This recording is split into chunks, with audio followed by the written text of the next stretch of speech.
The southeast forests of Cameroon are a prime destination for wildlife lovers. Let me introduce you to two of its crown jewels, Boumba Bek. Le parc national de Boumba Bek, son nom vient de quoi? Son nom vient de deux cours d'eau. La Boumba, qui est le plus grand cours d'eau du département de la Boumba et Ngoko, et la Bek, qui est un deuxième cours d'eau. Ce sont ces deux cours d'eau-là qui forment les limites naturelles du parc national de Boumba Bek. Et le parc national de Boumba Bek a été créé par un décret du Premier ministre en 2005. Et ce parc national, d'une superficie d'environ 238 000 hectares, est assis entre trois arrondissements. L'arrondissement de Yokadouma, l'arrondissement de Salapumbe et l'arrondissement de Melundu. Évidemment, ce parc forme une très grande superficie et regorge des espèces emblématiques des forêts denses du bassin du Congo. Entre autres espèces, nous pouvons citer les grands mammifères. Parmi les grands mammifères, nous avons les éléphants, nous avons les gorilles, nous avons les chimpanzés, nous avons les céphalophes. Et en dehors de ça, nous avons aussi les petits mammifères. Et cette faune est vraiment très riche et très diversifiée. And Lobeke. Lobeke National Park is found in the southeast of Cameroon and is in TNS, literally National Sangai, and is part of the World Heritage Site, which is made up of the Zanga Zanga National Park, Nwabali Ndoki National Park, and the Lobeke National Park. This Lobeke National Park is highly rich in biodiversity. It has a viable population of elephants, viable population of gorillas, and a viable population of chimpanzees. And it is a place to be where if you come, you are guaranteed to see the grey parrot. The main activities that we carry out here is the research and monitoring. We use camera traps, we use drones, and we use acoustic monitoring to monitor wildlife within the national park. Its remote forests offer unique safari experiences. The area is well known for its logging activities, but not enough is often said about its rare wildlife.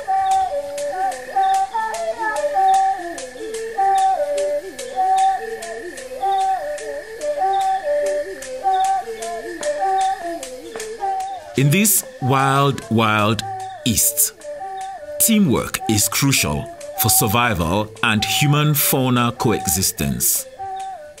Inside its remote forests, many survive on very little. Everyone is in need of some basic protection. Lobeke National Park integrates the community's members in all the activities that are being done. For example, if a tourist comes and is visiting the forest, it's always the community members that go in as porters. If the eco guards are carrying out anti-poaching patrols, the community members are always there to act as porters. Some of them act as guides. We have employed assistant monitoring, and we are working with them in research, carry out biomonitoring research within Lobeke National Park. In addition to that, they are what we call conservation bonus, which we introduced, and it is integrating the communities. They sign social pacts with the national park, and there are activities which they said they will be carrying out, and this is still the first year, and I think everything is as planned.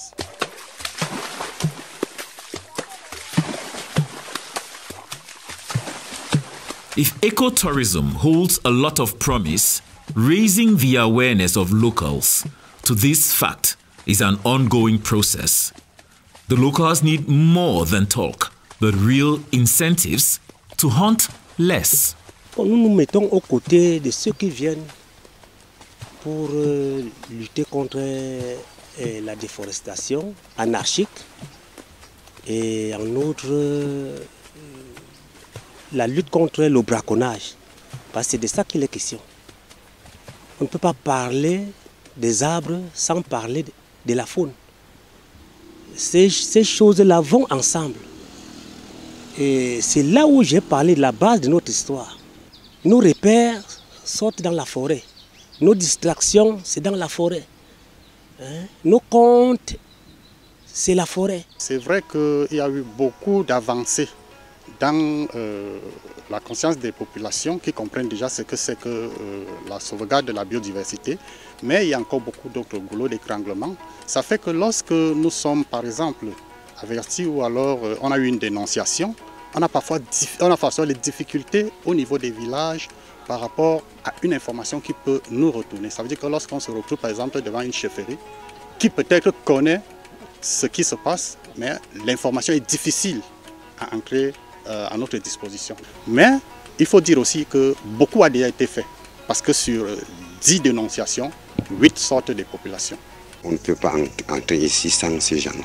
Ils nous servent à beaucoup de choses. La conduite en forêt, première des choses d'abord, ils sont attentifs. Ils sont capables de suivre le pas d'un braconnier qui marche devant nous, même si c'est à 100 mètres. Donc quand un animal passe devant nous aussi, ils identifient facilement. Ils nous disent que voilà telle chose qui vient de passer.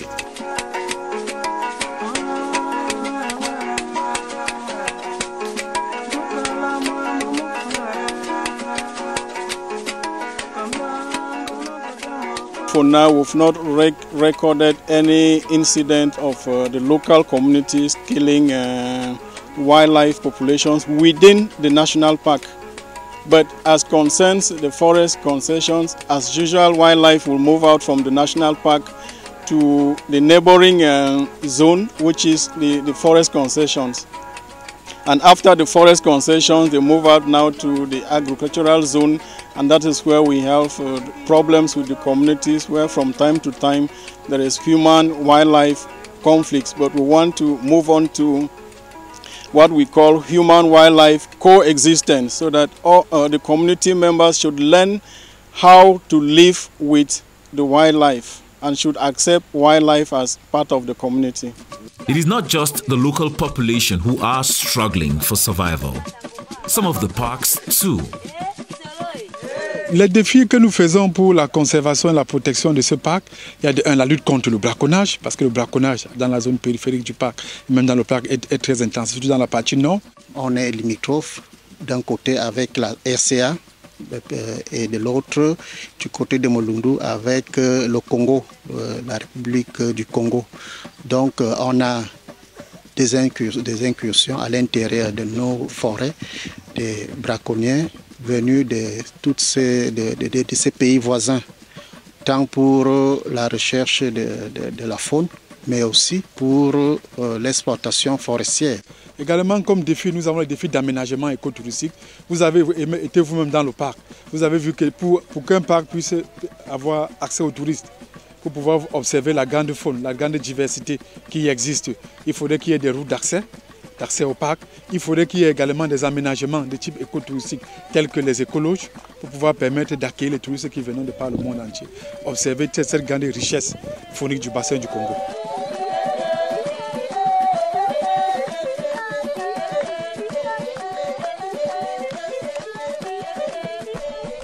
Le parc national de Bunga-Bek, c'est un parc qui n'a pas suffisamment de moyens financiers. Parce que vous voyez, pour travailler, pour pouvoir couvrir toute cette superficie, il faut suffisamment de moyens.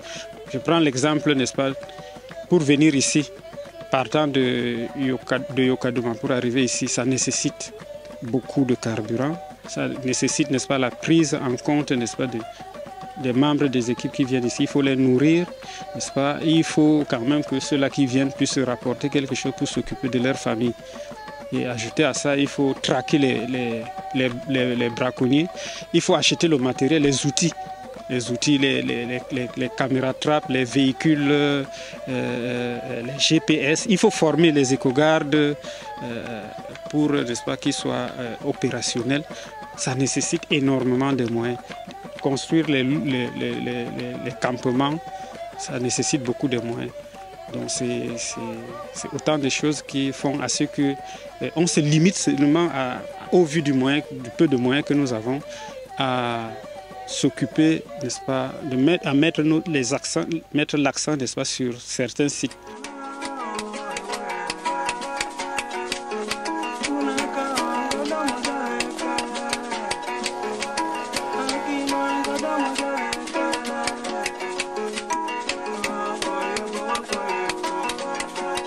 La collaboration avec le WWF et d'autres partenaires, principalement le WWF, est actuellement sur plusieurs axes. Notamment, nous avons la collaboration pour le suivi écologique et la lutte anti-braconnage à l'intérieur du parc. Donc WWF appuie les missions de suivi écologique dans le sud du parc et nous entrevoyons encore les missions de suivi écologique au nord du parc ainsi qu'à l'est du parc. Conformément au plan d'aménagement, il est prescrit l'aménagement des routes et actuellement ce que nous faisons, nous essayons de faire avec les partenaires à la conservation ainsi que les opérateurs économiques des zones de chasse et des UFA qui sont autour du parc. Nous essayons d'aménager cette route-là durant la période de saison synergétique. Le ministère des Forêts est en train d'élaborer le programme national de développement des aires protégées du Cameroun et le parc national de Bouba Bek fait partie de ces aires protégées. Et il y a un programme au niveau national qui est en train d'être implémenté au niveau du ministère des Forêts. In this quest for survival, protecting Djengi, the spirit of the forest, is critical. Conservationists are working in tandem with the local people to guarantee both their welfare and that of wildlife, in the hope that both can sustainably benefit from the riches hidden in the southeast of Cameroon.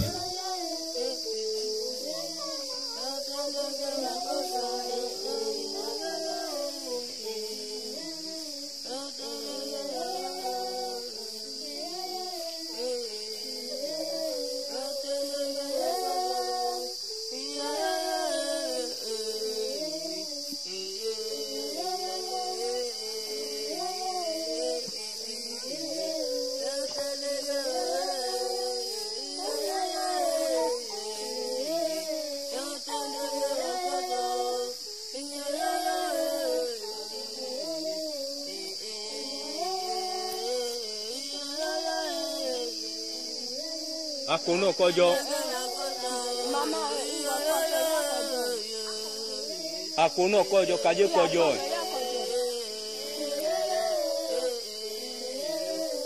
Thank you.